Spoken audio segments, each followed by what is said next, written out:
सियावर रामचंद्र भगवान की जय। महाराजा अग्रसेन जी महाराज की जय। प्रमुख स्वामी महाराज की जय। महंत स्वामी महाराज की जय। प्रमुख स्वामी महाराज शताब्दी महोत्सव की जय। आप सभी को नमस्कार, प्रणाम, जय स्वामीनारायण, गुड आफ्टरनून। सतीश जी अच्छे मित्र हैं, वैसे तो आप सभी से बहुत हम मिले हैं और इनका फोन आया था कि आज दोपहर को यहाँ पधारे और कुछ हॉस्पिटल भी देखे और कुछ बात भी हो, लेकिन थोड़ा हम ट्रैफिक में we got a bit late, so will go around the hospital after the talk. Bipin Ram ji बराबर ना? हाँ, तो मुझे ऐसे ही बताया था सतीश जी ने कि आप हॉस्पिटल पधारे। Actually I was supposed to visit the last time when I came here to Bangalore last year, but could not make it. So it's nice to meet everybody of you, and especially nice to see that you all are a good group and a good group of people that have come together for the wonderful social service that you are carrying out through this institute. और इस मौके पे मैं भी आपको निमंत्रित करता हूँ।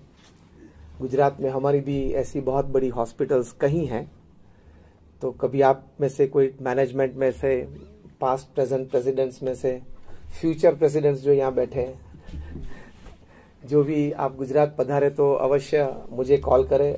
आप भी हमारी हॉस्पिटल देखना, पधारना।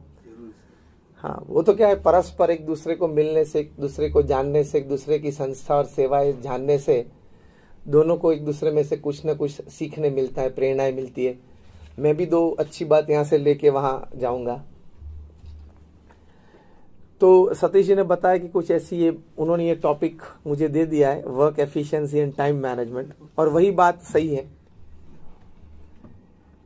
ये हमारी 78 ईयर लाइफ है और एक छोटी सी गिनती आप करें तो 8 hours of the day you sleep.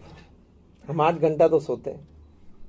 कोई बोलेगा मैं 6.5-7 घंटा सोता हूं, तो till the when you are in the last day of your life, the average will come to 8, क्योंकि जब छोटे थे तब 10-12 घंटे सोते थे। जब बुजुर्ग होंगे, बूढ़े होंगे, तब भी ज्यादा सोएंगे। The average will come to like about 8 hours a day. Yes or no? That means 24 hours of the day, 24 घंटे हैं, 1/3 of the day we are sleeping. 8 घंटा सोते हैं तो 1/3 of the day we are sleeping. तो straight equation, directly proportional, 1/3 of the life we will sleep. तो आप अगर 70 साल इस पृथ्वी पे जिए, 70 years, तो आपके 23 साल तो सोने में जाने वाले हैं। आपको पता ही नहीं है आपका अस्तित्व का। 23 years of your life, if you live for 70 years upon this earth, goes in sleep. You don't know whether you exist or not. Yes or no? तो 23 तो ऐसे ही चले जाते हैं। आप सिर्फ 1.5 मिनट ब्रश करते हैं तो भी आपके 70-80 दिन तो ब्रश में चले जाते हैं। छोटी छोटी क्रिया आप देखें, actually you have a real living life is just about 20 to 25 years। अब आईने के सामने का समय तो कोई गिन नहीं सकता, वो तो सभी के अलग अलग होते हैं। The real time where you actually can give some input to the society, maybe through your professional work, maybe through your social work, is very less upon this earth. तो अगर हम सोचते हैं कि मेरी उम्र अभी 25 है, 35 है, 40 है, 50 है, अभी मेरे पास 30-35 साल है, वो नहीं है। आपकी उम्र 50 है, आप 80 जीने वाले हो, तो 30 साल में से 1/3 तो निकल, तो 10 तो वैसे ही निकल जाएंगे सोने में। तो वर्क एफिशिएंसी और टाइम मैनेजमेंट ने समझने के लिए सबसे पहली, सबसे बड़ी बात यह समझनी है कि वक्त बहुत कम है। वर्क एफिशिएंसी और टाइम मैनेजमेंट में सबसे बड़ी बात यह समझना है, you have very less time upon this earth. 40, 50, 60 कैसे हो गए पता चला? कब बीत गए पता नहीं चला, कब बीत गए कि पता नहीं चला। तो बाकी जो 20-25 बचे वो भी बीत जाएंगे।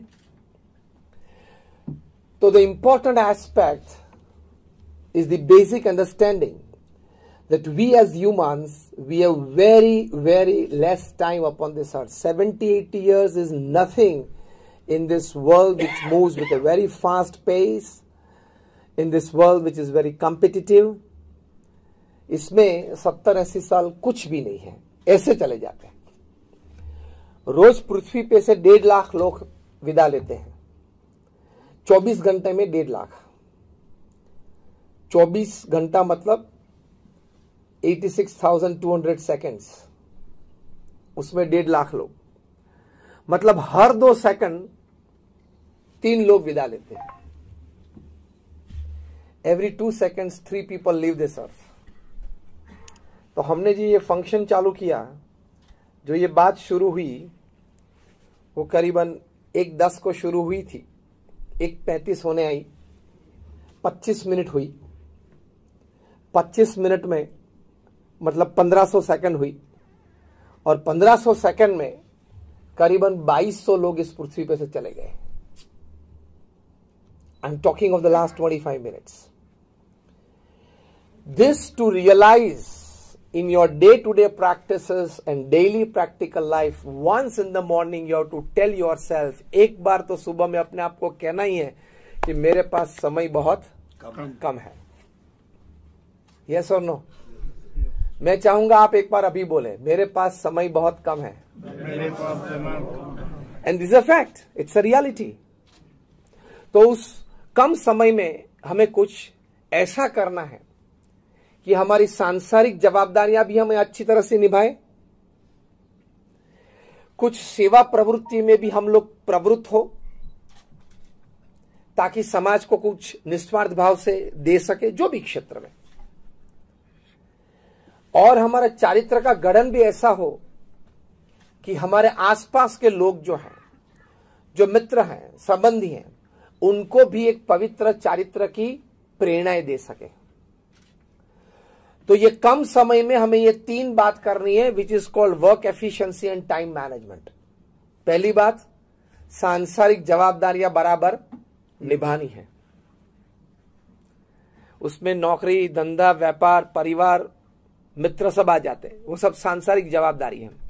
दूसरी बात, कोई छोटी मोटी संस्था में या छोटे मोटे कारण में निस्वार्थ भाव से समाज सेवा करनी है, और कुछ समाज को निस्वार्थ भाव से प्रदान करना है, जो भी बन सके, जितना भी हो सके।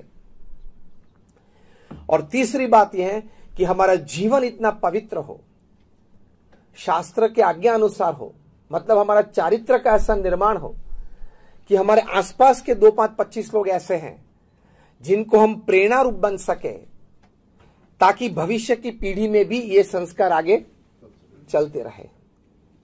स्वामी विवेकानंद एक बात करते थे, the greatest, the highest and the noblest contribution that a man can make for the society is a pure and spotless character.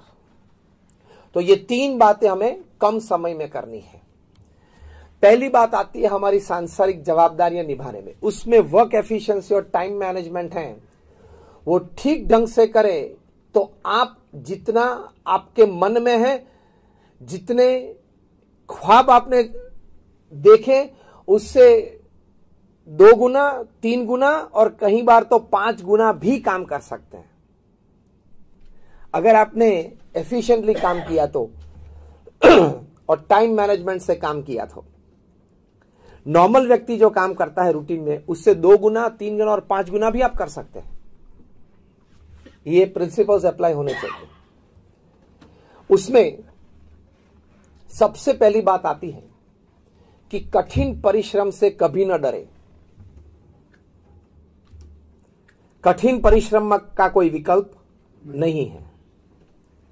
You cannot go at the top with an elevator, it is always a staircase, 1 step at a time. ये एक हकीकत है। तो पुरुषार्थ करना इस सृष्टि का एक नियम है। पशु पंखी हैं वे भी पुरुषार्थ करते हैं। तो भगवान ने और कुदरत ने ये जो निर्माण किया है उसमें पुरुषार्थ सभी के लिए अपने अपने क्षेत्र में रखा है।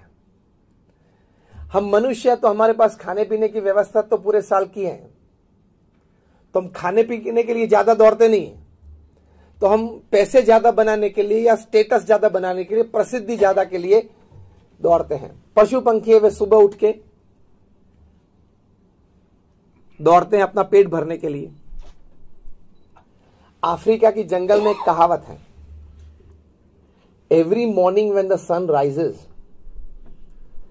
The slowest deer has to run faster than the fastest lion to see the evening, वरना वो मर जाएगा, शिकार हो जाएगा उसका। And the slowest deer has to run faster and the slowest lion has to run faster than the slowest deer to see the evening, वरना वो भूखा मर जाएगा। फिर कंक्लूजन में क्या लिखा है, चाहे आप कुछ भी हो, शेर हो या हिरण हो, सुबह जब सूर्योदय होता है तो दौड़ना तो एवरीबडी हैज टू रन, शेर हो या हिरण हो। शेर को खाने के लिए दौड़ना पड़ता है, हिरण को बचने के लिए दौड़ना पड़ता है। दौड़ना तो सबको पड़ता है, लेकिन कई बार हंसते हंसते ये बात बताते हैं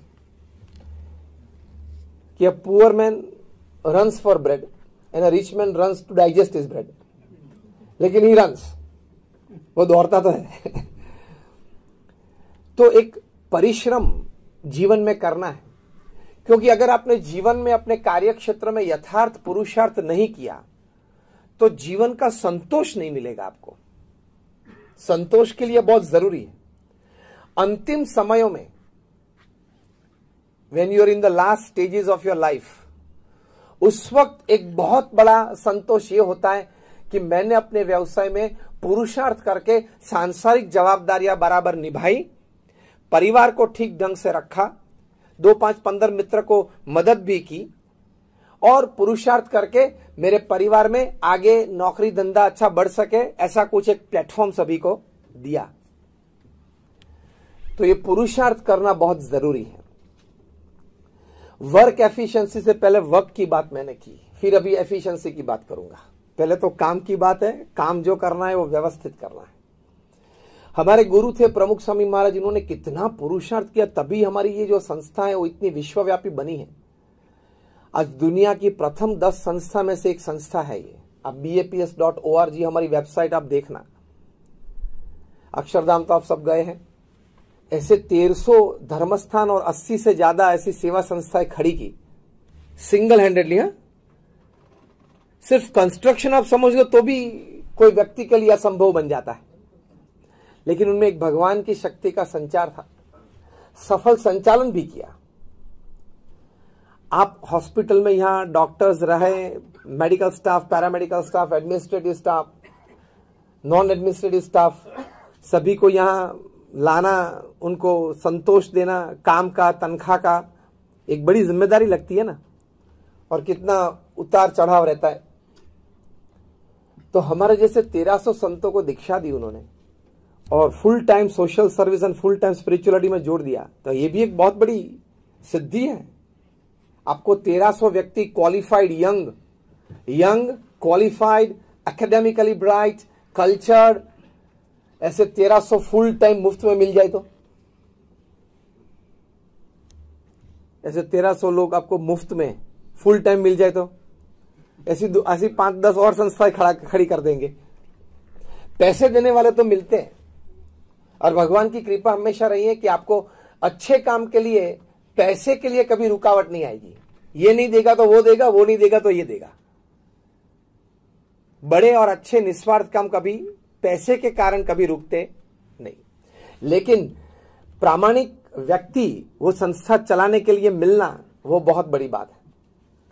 तो ऐसी संस्थाएं खड़ी करके ऐसी एक बड़ी बात उन्होंने की। वे 18,000 गांव में घूमे, व्यक्तिगत परिवारों को मिले और उनके जीवन उत्कर्ष के लिए उनको व्यसन मुक्त किया, सिखाया, पढ़ाया। बड़ा पुरुषार्थ। 7.5 लाख पत्रों के उत्तर दिए। तो पुरुषार्थ तो सभी को करना पड़ता है। देखो आज हमारे प्रधानमंत्री श्री 70 साल की उनकी उम्र है, कितना पुरुषार्थ करते हैं। पुरुषार्थ में कोई उनके सामने उंगली उठा नहीं सकता, है या ना। हम सभी को भगवान ने इतनी शक्ति दी है, उन्होंने वो शक्ति एक्सपोज की, हम भी अगर चाहे तो एक्सपोज कर सकते हैं। We can do it. सभी को भगवान ने इतनी शक्ति दी है, तो कठिन परिश्रम करना, लेकिन एफिशिएंटली करना वो क्या बात है। एफिशिएंटली बनना मतलब प्रैक्टिकली ये बात है, before starting your first work of the day, before touching your mobile in the morning, मैंने क्या शब्द प्रयोग किए, टचिंग योर मोबाइल, हाँ, before you touch your mobile and before you start your day, और आप प्रथम काम प्रैक्टिकली करना शुरू करो, उसके पहले पीस ऑफ पेपर और पेन लेके आज क्या काम करना है वो आप लिख लो। कितनी भी काम की अर्जेंसी हो या 2-3 काम आपके मन में सुबह सुबह में 7, 7:30, 8 बजे आ गए तो भी नहीं करना, पहले चिट्ठी बनाना और उसमें जो भी आपको अनुकूल हो, हाफ एन आवर या 1 आवर का सिस्टम रखना। 8 to 8:30 इसमें ये 2 काम करने हैं, 8:30 to 9 में इसमें ये 3 फोन करने हैं। तो वो लिखना, लिखोगे तो I tell you the top management people they teach, बड़े बड़े मैनेजमेंट गुरुज हैं, Og Mandino, Ken Blanchard, Anthony Robbins, Jim Collins, ये सिखाते हैं कि अगर आपने चिट्ठी सुबह में नहीं बनाई कि आज इतना काम करना है तो आपकी वर्क एफिशिएंसी नहीं आएगी। ये चिट्ठी सामने रहेगी तो आपको पता नहीं कि ये करना ही है, अभी 11 बज गए, ये फोन करना ही है, 11:30 बजे वहां जाना ही है, 12 बजे उसको मिलना ही है। अगर चिट्ठी नहीं बनाई तो 2, 3, 5 का आप काम करेंगे, फिर ठीक है चलो होगा करेंगे, चलो शाम को कुछ कर देंगे, 2 फोन है शाम को कर देंगे, तो पूरे दिन की एफिशिएंसी नहीं रहती। क्यों एफिशिएंसी इसलिए नहीं रहती कि अलर्टनेस नहीं रहती है, और अगर अलर्टनेस रही तो एफिशिएंसी रहेगी। प्रोक्रेस्टिनेशन, आलस, वो नहीं आएगी। चिट्ठी बनाना बहुत जरूरी है। मेरे भी अभी ये गौमुखी में मेरी आज की चिट्ठी है। Only then you can work and work efficiently.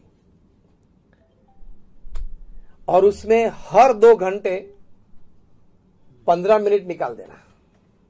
आप लेट चलते ही होंगे, वो स्वाभाविक है। नहीं सोचा था ऐसा कुछ फोन आ गया, नहीं अपेक्षित ऐसी कोई बात आ गई, नहीं निमंत्रित ऐसे कोई लोग मिलने के लिए आ गए, आ सकते हैं, तो समाज है, व्यवस्था है, होता है।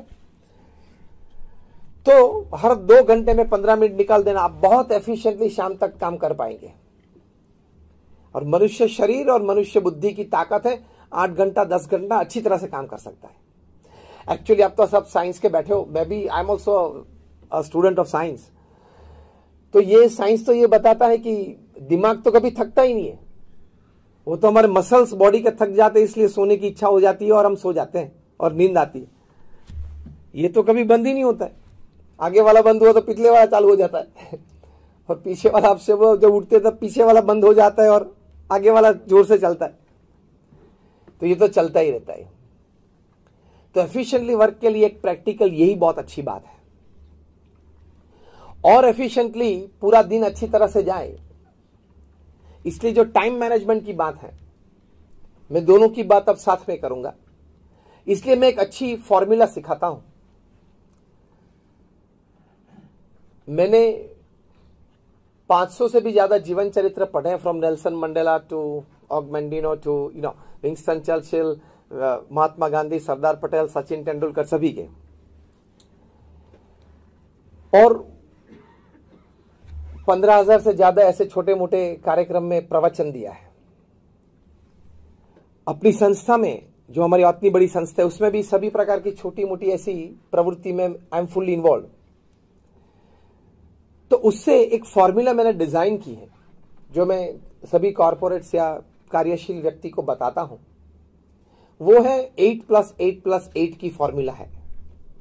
आपके पास दिन में 24 घंटे हैं, उसको आप डिवीजन करें 8+8+8 सिस्टम में।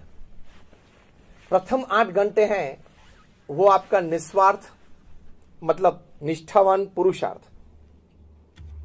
जो भी व्यवसाय में आप हैं, उसकी बात हमने की। दूसरे जो 8 घंटे हैं वो अच्छी नींद या आराम। Don't compromise on that, otherwise you will invite all sorts of physical, mental and emotional issues. Doctors जो बैठे, मैं सही बात कर रहा हूं? कितने डॉक्टर्स बैठे हैं? Just raise your hands. हाँ, कहीं बैठे हैं, तो मैं सही बात कर रहा हूं ना? Don't compromise on your sleep. तो दूसरे जो 8 घंटे उसमें अच्छी तरह से नींद या आराम। तीसरे जो 8 घंटे हैं वह बहुत इंपॉर्टेंट है। If you can live it well, you enjoy your life and you win your life. If you don't live it well, you may lose your life. तो तीसरे जो 8 घंटे हैं वो ये बात है। इसमें हम सिखाते हैं 3 F, 3 H और 3 S। 3 F ये बात है, फैमिली, फ्रेंड्स और फेथ। मतलब तीसरे 8 घंटे में से ये 9 डिपार्टमेंट में आपको तीसरे 8 घंटे बिताने हैं। 3 F मतलब फैमिली, फ्रेंड्स और फेथ। 3 H मतलब हेल्थ, हाइजीन और हॉबी, 3 H। और 3 S है सोल, सर्विस और स्माइल। स्माइल, हंसते रहना, आनंद में रहना। क्योंकि एक बात बहुत ठीक है कि किसी भी व्यक्ति पृथ्वी पे जिंदा है तो smile is the proof of it. तो फिर से मैं रिपीट करूंगा, ये 9 क्षेत्र में आपके तीसरे 8 घंटे फ्रेगमेंट्स में पूरे दिन में बीतने चाहिए। Family, friends, faith, health, hygiene, hobby, soul, service and smile. अगर ये 8+8+8 सिस्टम में आपने अपना दिन अच्छी तरह से बिताया, हर दिन इस तरह से बिताया, तो आपका महीना, आपका वर्ष, आपका जीवन इसी तरह 8+8+8 सिस्टम में बीतेगा। तो उसको बोलते हैं वेल लिव्ड बैलेंस्ड लाइफ। इसको वर्क एफिशिएंसी और टाइम मैनेजमेंट में ये 8+8+8 सिस्टम सीखना है। तो बहुत अच्छी तरह से अगर पूर्ण पुरुषार्थ के साथ थोड़ा सा ध्येय लेके हम ये पुरुषार्थ करें तो जीवन में संतोष रहेगा। Because at the end of the day and at the end of your life, if you can put your hand on your chest and tell yourself yes I lived, और ऊपर जाके भी कुछ देखा तो नहीं आज हमने, लेकिन ऊपर जाके भी अगर भगवान के सामने खड़े रहे और हम बोल सकते हैं कि हाँ आपने मुझे 70-80 साल का जीवन दिया था, how did I live it, तो भगवान को भी बोलना पड़े हाँ great, you did a great job upon this earth. ऐसा कुछ तो करना चाहिए कि नहीं? वरना तो 1.5 लाख तो है ही रोज के, आते हैं चले जाते हैं, आते हैं चले जाते हैं। तो 8+8+8 सिस्टम में रहेंगे तो you leave your day well, you leave your life well. तो ये बैलेंस लाइफ है। This is called time management in your life. अब माइक्रो पे आते हैं थोड़ा। ये मैंने मैक्रो की बात की, अब थोड़े माइक्रो पे आते हैं। आप जब अपना समय, क्योंकि सबसे कीमती बात पृथ्वी पे क्या है? समय। पैसे जाते हैं, चले जाते हैं, वापस भी आ सकते हैं और आते हैं लोगों को। सब कुछ इस पृथ्वी पे समय के अलावा जो भी बात, जो भी चीज है, वो अगर जीवन में से हमने गंवा दी तो वापस आ सकती है। समय कभी वापस नहीं आता है। आज की जो तारीख है 15 मई 2019, आज का सूर्योदय फिर से आपके जीवन में कभी नहीं आएगा। तो ये टाइम मैनेजमेंट में भी, जब वर्क एफिशिएंसी में पहले हमने वर्क की महिमा समझी, तो टाइम एफिशिएंसी में टाइम की कीमत भी समझना बहुत जरूरी है। तो जब आप टाइम की कीमत समझोगे तो एक एक मिनट आप किस तरह से हम उपयोग कर सके, इस्तेमाल कर सके, वो आप कर पाएंगे। रतन टाटा जी का नाम आपने सुना होगा। रतन जी जिस प्रकार की टाइम एफिशिएंसी और टाइम मैनेजमेंट में काम किया, unbelievable. 80 companies under Tata sons, 80 company है, 15 से 18 कंपनी तो फॉर्च्यून 500 की लिस्ट में है। ये टीसीएस वगैरह कंपनी 40,000 करोड़, 60,000 करोड़, 1 लाख करोड़ की कंपनीज है। टाटा ट्रस्ट के एक एग्जीक्यूटिव है, वे हमारे बहुत अच्छे मित्र हैं। वैसे एक बार बैठे थे, मैंने उनको पूछा कि Ratan ji as chairman of Tata sons, ये बात है 10-12 साल पहले की, तो 80 कंपनी है, तो 80 कंपनी की बोर्ड मीटिंग साल में एक बार होती है, 80 कंपनी की एजीएम्स, एनुअल जनरल मीट्स होती है साल में एक बार, तो 80 दिन तो बोर्ड मीटिंग में चले जाते होंगे, 80 दिन तो एजीएम में चले जाते होंगे, तो 160 दिन तो 365 में से मीटिंग्स में चले गए। 52 वीक्स आते हैं, मतलब 52 संडेज आते हैं, तो 160 प्लस 52 तो 212 दिन तो ऐसे ही चले गए 365 में से, मीटिंग और छुट्टी। चलो कोई वैकेशन न ले तो भी एक इतवार तो है। तो मैंने उनको पूछा, रामास्वामी को, कि how is he managing his time. तो इसमें ऑफिस टाइम क्या बचा, ट्रैवल टाइम क्या बचा, मीटिंग टाइम क्या बचा, एडमिनिस्ट्रेटिव टाइम क्या बचा। उन्हें बोला कि स्वामी मैं आपको बताऊं कि Ratan ji how he uses his time. जब उन्होंने बताया, आई फेल्ट के the ground was slipping from under my feet, unbelievable. Ratan ji 4 board meeting एक साथ चलाते हैं, 4 कमरे में 4 बोर्ड मीटिंग चलाते हैं, तो 4-4 मीटिंग चलाते एक बार। मैंने बोला how can this happen. TCS तो कंप्यूटर वाली सब बातें होती है, वहां से बाहर निकले तो हाउसिंग की बात आ जाती है, हाउसिंग में से बाहर निकला, बीच में समय कितना मिलता है, ये कमरे में से निकले, पूरा माइंडसेट बदलना होता है ना।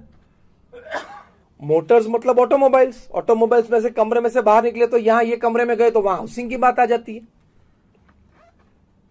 तो बोले कि हाँ, तब मुझे पता चला कि ह्यूमन माइंड इतना कैपेबल है। और बोले कि घर से निकलते हैं, गाड़ी में बैठते हैं, then he touches his file to know today's agenda of the meeting, सिर्फ गाड़ी में पढ़ लेते हैं।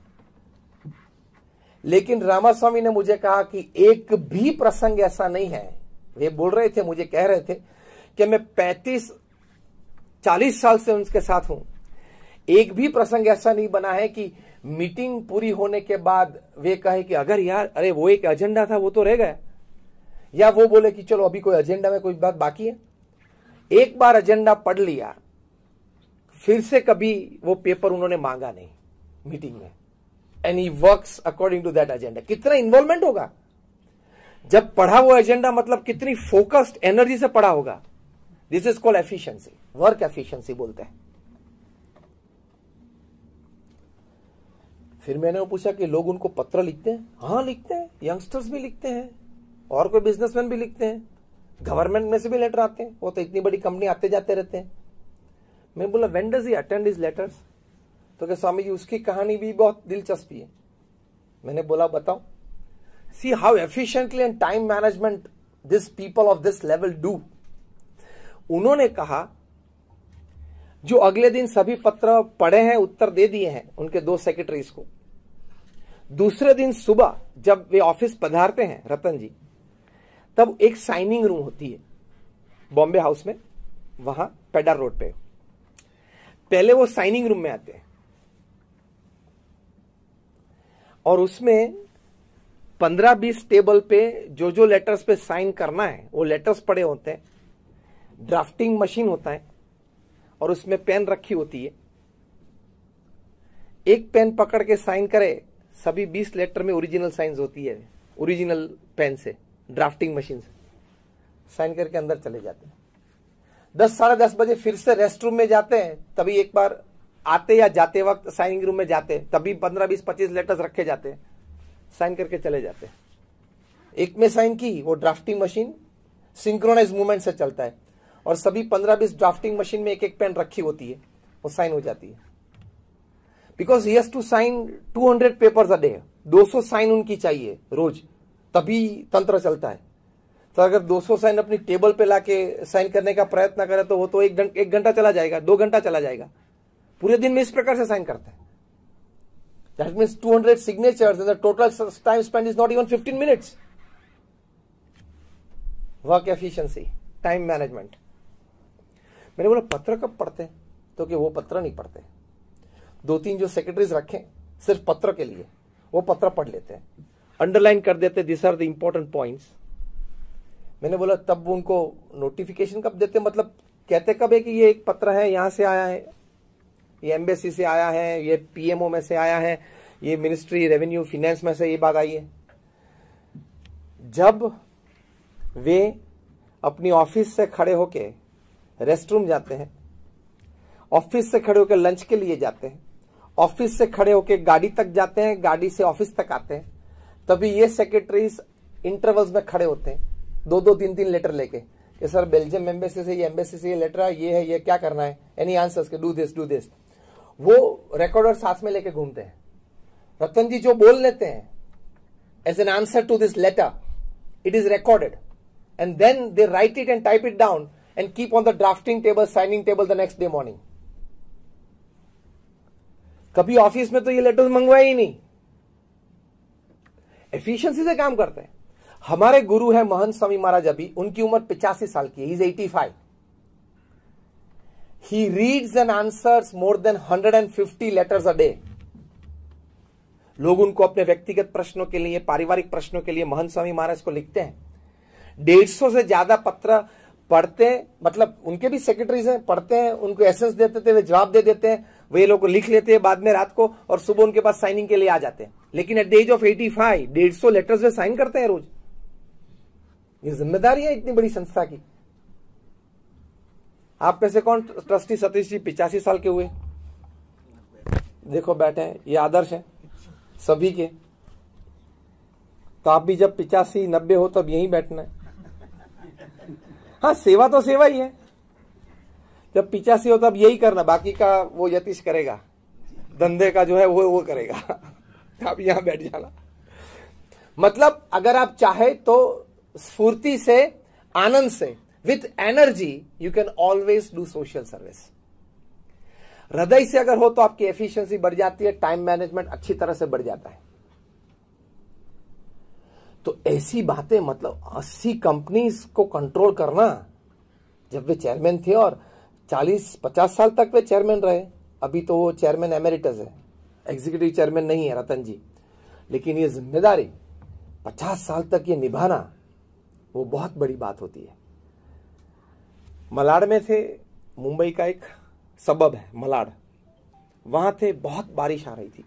वे तो अपनी रोल्स रॉयस में बैठे थे रतन जी, सिक्योरिटी व्हीकल आगे था, एक सिक्योरिटी व्हीकल पीछे था, और सिग्नल पे खड़े थे। उनकी नजर एक कपल पे पड़ी, यंग कपल था, हस्बैंड वाइफ से, छोटा सा बच्चा था, मतलब 1.5 साल का होगा। उनके पास 2 व्हीलर था। बारिश बहुत थी, पानी भर गए थे, इसलिए उनका व्हीकल बंद पड़ गया। वो किक मारते थे, लेकिन चालू नहीं हो रहा था, और गीले हो रहे थे। वैसे पूरे गीले तो हो ही गए थे क्योंकि मुंबई का बारिश है तो। और जो औरत थी वो अपने छोटे बच्चे को गोद में लेके दौड़ के, यहां कोई शेल्टर मिल जाए वहां से देखते, शॉपिंग मॉल थोड़ा दूर था, वहां तक वो दौड़ी। ये सब रतन जी ने रोल्स रॉयस में बैठे बैठे पूरा देखा। उनकी आंख में आंसू आ गए, और रतन जी ने अपने आप को प्रश्न पूछा, why can't every Indian have a car? हर एक भारतीय को एक कार चाहिए। और दूसरा वाक्य वे बोले, every Indian must have a car and I will give a car to every Indian for just 1 lakh rupees. Middle class, lower middle class को। और इस विचार में से जन्मा टाटा नैनो। सक्सेस स्टोरी उसकी प्रैक्टिकल मार्केट में प्लस माइनस कम ज्यादा वो एक दूसरी बात है, लेकिन एक संकल्प, एक भावना, एक काम और एक लोग और समाज के प्रति कुछ करने की भावना। अब अपने काम में ही उलझे हुए थे, इतनी बड़ी कंपनी चला रहे थे, उसके बीच एक नया विचार इस प्रकार का आना और ये दर्जे का आना, मतलब ये निस्वार्थ सेवा। तो जो मैंने तीसरी बात बताई थी कि आपकी वर्क एफिशिएंसी और टाइम मैनेजमेंट बढ़ जाएंगे जब आप कोई निस्वार्थ भाव से सेवा करेंगे। क्यों? कि निस्वार्थ भाव से सेवा करेंगे, आपके स्ट्रेस लेवल्स नीचे रहेंगे। Selfless service has the power to reduce your stresses. This is scientifically proved, experimentally, clinically proved है कि आप जब निस्वार्थ भाव से सेवा करते हो, कोई अपेक्षा के बिना, कोई भी संस्था में, छोटी मोटी, कहां भी आपको मन है, तो आपके स्ट्रेस लेवल्स, तनाव के लेवल्स कम हो जाते हैं, तो आप दूसरे दिन ज्यादा फ्रेश रह जाते हो। आपको जान के ताज्जुब होगा, ये हॉस्पिटल है, सब यहां बैठे हैं, ट्रस्टीज और डॉक्टर्स। मैं आपको बताऊंगा कि अमेरिका में तो अभी एक प्रैक्टिस चालू हुई है। ये बात मुझे जब पता चली, मुझे किसी ने कहा, तब मैं मानने के लिए तैयार नहीं था। फिर मेरे बहुत अच्छे मित्र है doctor Harshad Bhatt, he is a leading orthopaedic surgeon in New York, अपनी बड़ी हॉस्पिटल है उसकी। तो मैंने उनको फोन किया कि ये बात सही है? तो उन्होंने बोला हाँ। मैंने बोला मैं मानूंगा नहीं जब तक आप मुझे ऐसे 5, 10, 15 प्रिस्क्रिप्शन ना भेजे तब तक। बात ये थी, मैंने ये सुनी थी और ये प्रूव हुई कि अमेरिका में एक ट्रेंड शुरू हुआ है कि सभी डॉक्टर्स पेशेंट को जब प्रिस्क्राइब करते हैं, मेडिसिन प्रिस्क्राइब करते हैं, जो भी ये दवाएं लिखते हैं, 1 ये, 2 ये, 3 ये, 4 ये दवाएं लिखते हैं, फिर 5वीं बात ये लिखते हैं, मतलब दवाई का लिस्ट पूरा, उसके बाद ये लिखते हैं 2 hours of social service every week, हर हफ्ते 2 घंटा समाज सेवा करनी है। और उसके बाद लास्ट में लिखते हैं हर रोज भगवान को प्रार्थना करना। तो निस्वार्थ सेवा और भगवान को प्रार्थना, ये अभी मेडिकल डॉक्टर्स ऑफिशियली प्रिस्क्राइब करते हैं अमेरिका में। मैंने डॉक्टर हर्षद को कहा कि मुझे 8-10 प्रिस्क्रिप्शन आप भेजे, तभी बात मैं प्रवचन में करूंगा, उसके पहले नहीं करूंगा। और अलग अलग डॉक्टर के भेजे, ऑर्थोपेडिक हो, पीडियाट्रिक हो, ऑन्कोलॉजिस्ट हो, कोई सर्जन हो, गायनेक हो, सभी का भेजना मुझे। फिर भेजा, मैंने देखा तो ये बात सही थी, लिखते थे डॉक्टर ऑफिशियली प्रिस्क्रिप्शन में, क्योंकि उससे आपके जीवन में भी, स्वास्थ्य की दृष्टि भी बहुत लाभ है निस्वार्थ भावना सेवा से और भगवान की प्रार्थना से। और आपके स्ट्रेस लेवल्स कम हो जाते हैं, आपका टायर्डनेस कम हो जाती है, तो आपकी वर्क एफिशिएंसी और टाइम मैनेजमेंट दूसरे दिन ज्यादा बढ़ जाते हैं। और पृथ्वी पे हमेशा ज्वलंत उदाहरण ये रहे हैं कि जिन्होंने निस्वार्थ सेवा की, उन्होंने अपने व्यवसाय में भी अच्छा काम किया। देखना, जिन्होंने भगवान के साथ भक्ति के रूप में कुछ संबंध रखा, उन्होंने अपने व्यवसाय में, सांसारिक जिम्मेदारियों में भी ज्यादा अच्छी तरह से अपना कर्तव्य निभाया। ये भी हमने देखा है और आप भी देखते होंगे।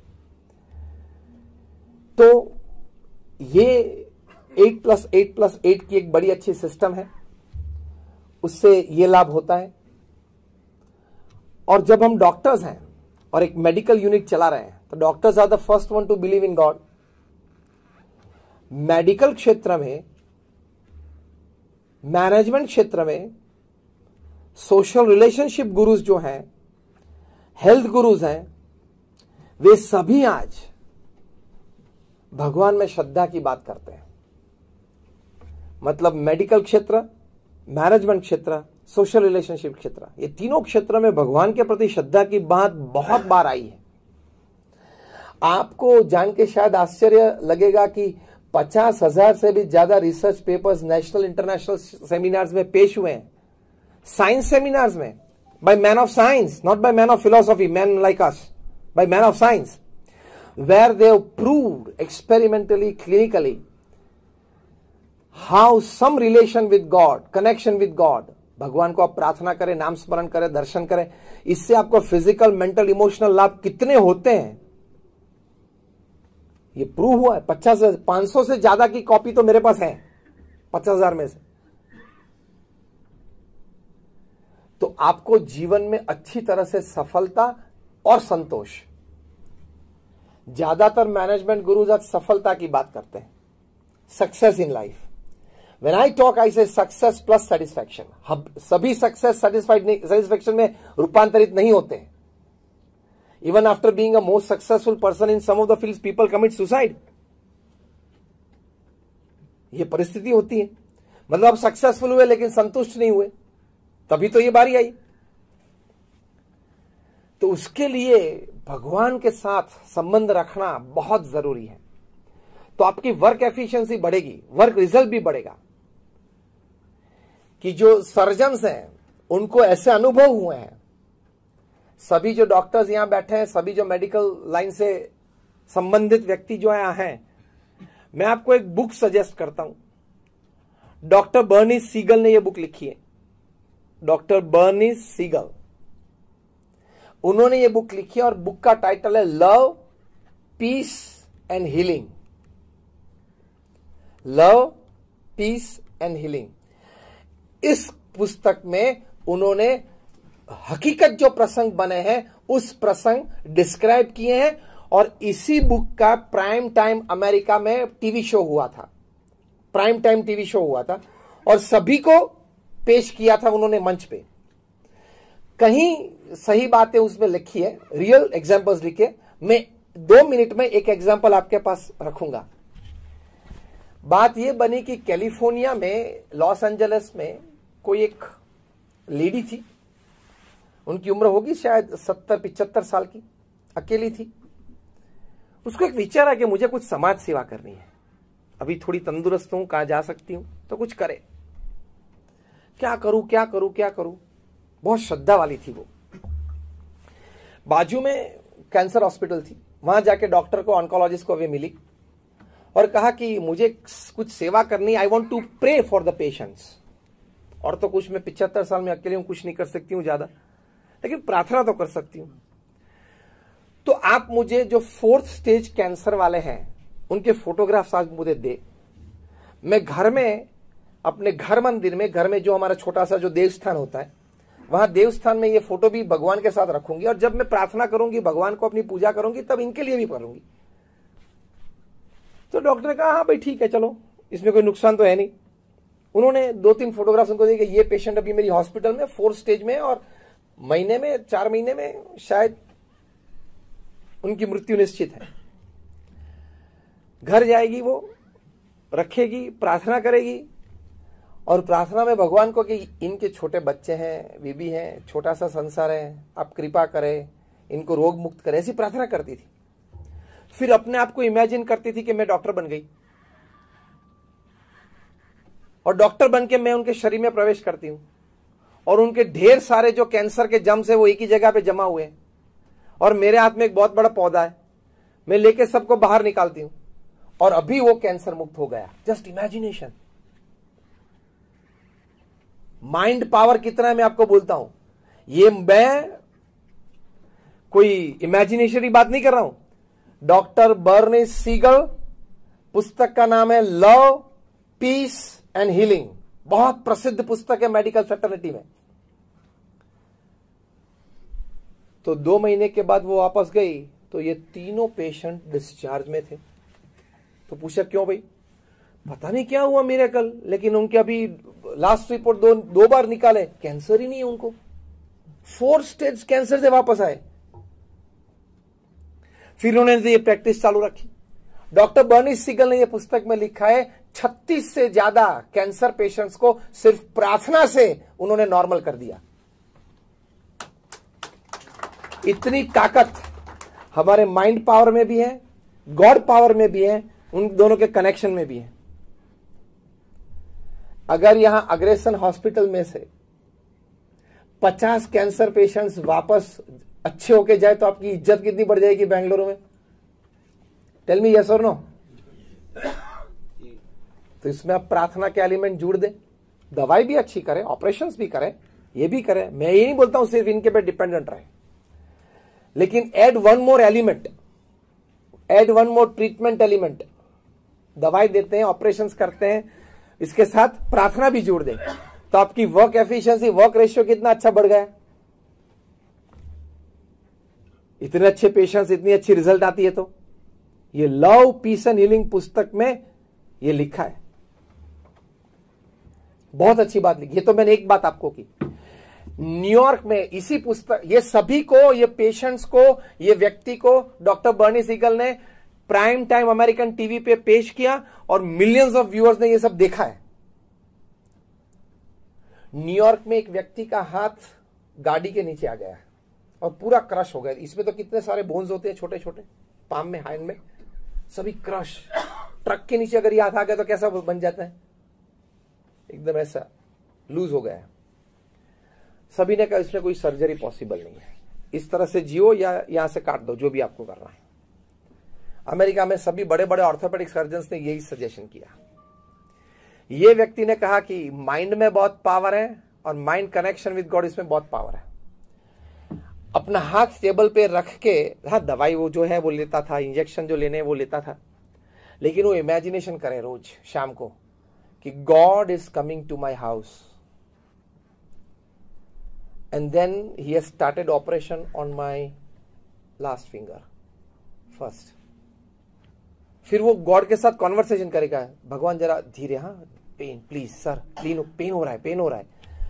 इतना कनेक्शन रखता था वो, इमेजिनेशन ये रखता कि भगवान मेरा ऑपरेशन कर रहे हैं।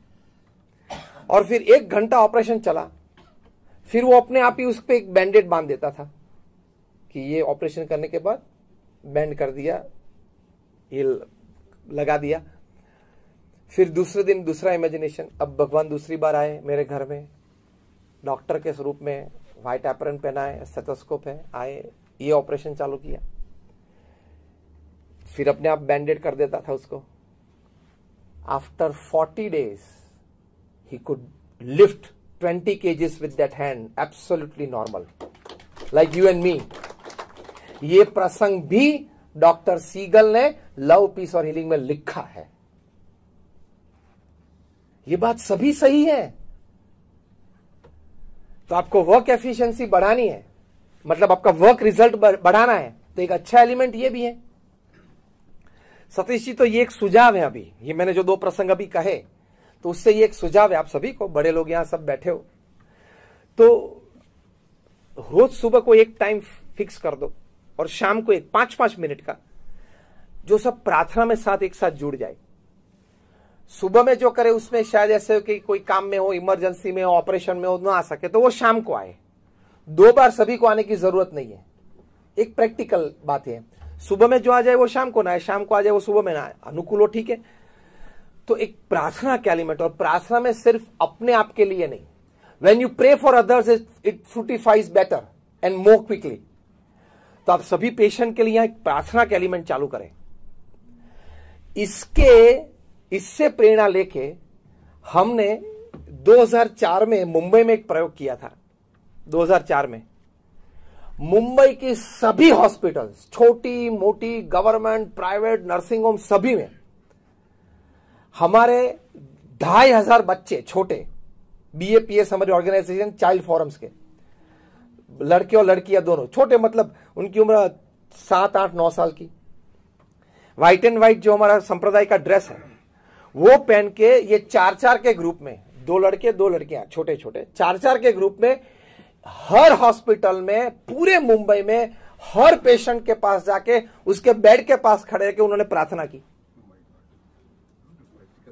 Practically we did.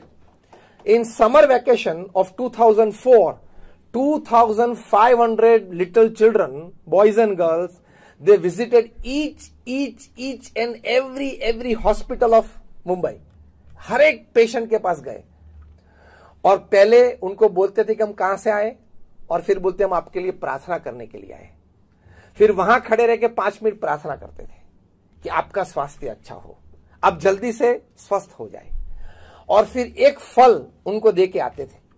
और ये बच्चे भी जो फल लेके जाते थे, हमने उनको सिखाया था कि माता पिता के पास पैसा मत मांगना, अपने पॉकेट एक्सपेंस में से निकालना, ताकि बचपन से उनको ये संस्कार मिले सेवा का। तो ये बच्चों ने अपने पॉकेट एक्सपेंस में से, पॉकेट मनी में से ये फल लाए, तो एक केला दे या एक सफरजन दे, पेशेंट तो रोने लगते थे। हमारे पास इस सभी के फोटोग्राफ्स भी हैं, हमारी संस्था में वीडियोग्राफी भी है, तो हम ये करते थे। तो सभी ये हॉस्पिटल्स में से हमको रिपोर्ट मिला कि हमारे कहीं पेशेंट हम जानते थे कि 1 महीने में तंदुरुस्त हो जाएंगे, 15-20 दिन में डिस्चार्ज हो गए, ये ऐसे रिजल्ट्स मिले हमको, तो ये सही, तो ये वर्क एफिशिएंसी बढ़ गई ना। स्पिरिचुअल एलिमेंट से ये बढ़ती है, तो ये बहुत जरूरी है। और आखिर में ये बात करना चाहूंगा, the last point in 3 minutes, कि हम काम करेंगे तो सफलता भी मिलेगी, निष्फलता भी मिलेगी, हाँ या ना। हर बार तो सफलता भगवान ने लिख के हमको गारंटी तो नहीं दी है, और अगर हर बार सफलता मिलती है तो मनुष्य जीवन का आनंद भी नहीं है। कुछ चैलेंज हो, कुछ अपोजिशन हो, तो व्यक्ति का दैवत बार आता है ना। कितने अपोजिशन में भी व्यक्ति काम कर सकता है, वो हमारे सामने जीवंत मूर्तिमान उदाहरण तो है। कितनी अपोजिशन में भी एक व्यक्ति काम कर सकता है। कितनी ताकत ह्यूमन सोल में है, हमारे आत्मा में और मन में कितनी ताकत है। In severe opposition a person can work to this level, administer to this level, make public appearances, make 5 speeches a day and not make a single mistake. बहुत बड़ी बात है ये, दिस इज अनबिलीवेबल। तो ये बात एक हकीकत है कि हम कर सकते हैं। तो सफलता भी मिलती है, कभी निष्फलता भी मिलती है, लेकिन हमारे अंतर में इतनी ताकत भगवान ने रखी, वी मस्ट एक्सपोज इट। तो जब निष्फलता मिले तब वर्क एफिशिएंसी हमारी कम हो जाती है कि यार ये ठीक नहीं हुआ, निराश हो जाते हैं, थोड़ा स्ट्रेस आ जाते हैं, दूसरे दिन काम में मजा नहीं आती है। डॉक्टर नेविल हैकर ऑस्ट्रेलिया के बहुत बड़े सिडनी के फिजिशियन है। 1992 में अहमदाबाद में एक फिजिशियंस कॉन्फ्रेंस हुई थी, जब भी हमारा अहमदाबाद अक्षरधाम का ओपनिंग सेरेमनी था। तो हमको पता चला कि इतनी बड़ी एक फिजिशियन कॉन्फ्रेंस है वहां, तो हम वहां गए सभी को निमंत्रित करने के लिए कि आप हमारे अक्षरधाम देखने के लिए पधारें। हम सभी व्यवस्था करते हैं, बस की व्यवस्था करेंगे अहमदाबाद से गांधीनगर तक की, भोजन भी हमारे साथ करना। तो पूरी बस भर के 50 फिजिशियंस आए थे, उसमें डॉक्टर नेविल हैकर भी आए थे। फिर हमें पता चला उनकी प्रोफाइल देख के, तो ये भाई साहब बहुत बड़े डॉक्टर हैं। फिर सोचा कि शाम तक रुकने वाले, उनका शाम को मंच पे सम्मान भी कर ले। हमारे गुरु प्रमुख स्वामी महाराज को ये बात बताई, प्रमुख स्वामी महाराज को व्यक्तिगत मिले, बातचीत कुछ हुई, परिचय हुआ कार्य के बारे में। प्रमुख स्वामी महाराज ने डॉक्टर नेविल हैकर को एक बहुत अच्छा प्रश्न पूछा। प्रमुख स्वामी महाराज ने कहा कि साहब आपका काम भी बहुत अच्छी तरह से करते हो, प्रामाणिक रूप में करते हो, इन्होंने बताया, मतलब जो पीआर गाइड था उन्होंने बताया। लेकिन प्रमुख स्वामी महाराज को पूछा कि साहब आप चर्च में जाते हो, भगवान को प्रार्थना करते हो? तब उन्होंने कहा कि Swami ji, frankly telling, my hospital is my church and my patient is my god. उनकी फिलॉसफी थी कि ये है। प्रमुख स्वामी महाराज को ये अच्छा लगा, उनकी ये भावना, इनकी ये जीवन भावना, सेवा की भावना। फिर भी प्रमुख स्वामी महाराज ने इंसिस्ट रखा कि फिर भी जो चर्च है, मतलब स्पेशल जो धर्मस्थान है, आप क्रिश्चियन है इसलिए चर्च, तो आप जाना हफ्ते में 1 बार और प्रार्थना करना। तो उनकी मुखाकृति से पता चला कि उनको ये बात ज्यादा, मतलब एक्सेप्टेबल नहीं ज्यादा लगी। तो प्रमुख स्वामी महाराज एक बहुत अच्छा प्रश्न उनको पूछा। ये प्रश्न के उत्तर में उनको श्रद्धा बैठ गई। प्रश्न क्या पूछा? प्रमुख स्वामी महाराज ने उनको पूछा कि सर, कभी ऐसा होता है कि बहुत बड़ा, बहुत गंभीर और क्रिटिकल ऑपरेशन होता है, आप अच्छी तरह से कर सकते हो? वे सर्जन थे। तो बोला कि कोई ऐसा कठिन कोई ऑपरेशन और आप अच्छी तरह से कर सको, तो आप एकदम आनंदित हो जाता है कि yes, there is a good achievement today. तो क्या हाँ, और होना ही चाहिए। प्रमुख स्वामी महाराज ने दूसरा प्रश्न पूछा, और कभी ऐसा बनता है और बना है कभी जीवन में कि ऑपरेशन एकदम सिंपल हो और आपको जजमेंट होगी तो हो जाएगा, और फेलियर हुआ और पेशेंट मर गया? तो क्या हाँ स्वामी जी, ऐसा भी हुआ है। तब आप दुखी हो जाते हो? उन्होंने बोला बहुत दुखी हो जाता हूं। तीसरा प्रश्न प्रमुख स्वामी ने पूछा कि कभी आपने जजमेंट लिया हो कि ये दर्दी को ये दर्द ज्यादा रहेगा, तभी कभी कम समय में पूरा हो जाता है, और कभी ये दर्दी को ये प्रॉब्लम सॉल्व हो जाना चाहिए, तो लंबे साल तक आपके पास वही दर्द के लिए वो आता रहता हो? तो क्या वह ऐसा भी बना है? तो तभी कभी आप डिस्टर्ब हो जाते, तो क्या हो जाता हूं ना? प्रमुख स्वामी ने पूछा कि ऑपरेशन सक्सेसफुल हो या फेलियर हो, आपको स्थिर रहना बहुत जरूरी है, तो आपकी एफिशिएंसी बढ़ेगी, काम की स्टेबिलिटी बहुत जरूरी है। डॉक्टर नेविल हैकर ने कहा कि स्वामी जी मैं इसी प्रश्न का उत्तर ढूंढ रहा हूं कितने सालों से, कि वेदर मैं सक्सेसफुल हूं या फेलियर हूं कोई भी एक ऑपरेशन में, लेकिन मेरी स्थिरता तो बनी रहनी चाहिए। प्रमुख स्वामी महाराज ने कहा उसके लिए हमारे श्रीमद् भगवत गीता में भगवान श्री कृष्ण ने कहा है, कर्मण्येवाधिकारस्ते मा फलेषु कदाचन। भगवान कृष्ण ने अर्जुन को कहा है कि कर्म करना तेरी फर्ज है और अधिकार है। जो भी तेरे पास शक्ति है, बुद्धि है, कला है, वो सब put all your resources in your work, सभी रख देना। लेकिन अंतिम परिणाम भगवान क्या कहते हैं, मैं तय करूंगा। क्योंकि तूने तो तेरा ऑपरेशन अच्छा कर दिया, लेकिन मैंने तय किया है कि ये पेशेंट को ये निमित्त खड़ा करके मुझे उसकी आयुष्य पूरी करनी है। तो आपने तो डॉक्टर के रूप में हर बार जो आप करते हैं उसी तरह अच्छी तरह से ही ऑपरेशन किया है, लेकिन उसकी आयुष्य पूरी हो गई है और मैंने ही ये निमित्त खड़ा किया है रोग का उसकी आयुष्य पूरी करने के लिए। फिर आप कितना भी अच्छा ऑपरेशन करेंगे फिर भी हो जाएगा। सिंपल। उसने बोला कि Swami ji this is a very fantastic thought process. Pramukh Swami महाराज ने बोला हमारे श्रीमद् भगवत गीता में ये बात है, भगवान श्री कृष्ण ने कही है। उन्होंने बोला बहुत अच्छी बात है Swami ji, I must take this back home. तो हमारी वर्क एफिशिएंसी के लिए हमारी स्टेबिलिटी बहुत जरूरी है। स्टेबिलिटी के लिए ये अंडरस्टैंडिंग बहुत जरूरी है। क्या कि हमारे पास जो भी बुद्धि शक्ति जो भी है, कला, वो हमारे कार्य में पूरी तरह से रख देनी है। और फिर शाम को प्रार्थना करके स्वामी जो भी परिणाम मुझे मिला मुझे मंजूर है। तो ये स्थिरता रहेगी तो काम अच्छी तरह से कर पाओगे, एफिशिएंटली कर पाओगे। तो ये वर्क एफिशिएंसी और टाइम मैनेजमेंट की दृष्टि से एक बड़ी बात है। आप सभी का बहुत आभार कि आपने हमें यहाँ बुलाया और प्रेम से, क्योंकि दोपहर का वक्त प्रवचन सुनने के लिए बहुत कठिन समय होता है। अर्ली मॉर्निंग ठीक है, शाम को ठीक है, लेकिन यही समय सतीश जी ने मुझे कहा कि आप आ जाएंगे 1 बजे। मैंने बोला हाँ ठीक है आ जाएंगे।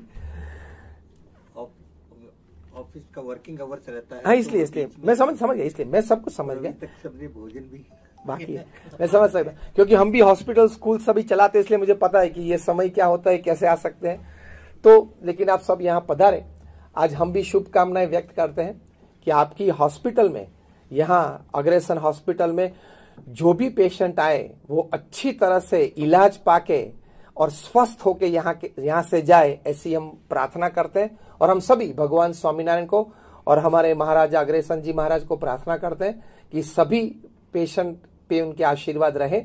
और यहाँ जो डॉक्टर्स हैं, मेडिकल स्टाफ है, पैरामेडिकल स्टाफ है, एडमिनिस्ट्रेटिव नॉन एडमिनिस्ट्रेटिव स्टाफ है, उन सभी के जीवन में ये सेवा भावनाएं, ये कर्तव्य निष्ठा, प्रामाणिकता से वे कार्य करते रहे और आपकी हॉस्पिटल का नाम बहुत आगे बढ़े और सभी पेशेंट्स को यहाँ बहुत लाभ मिले।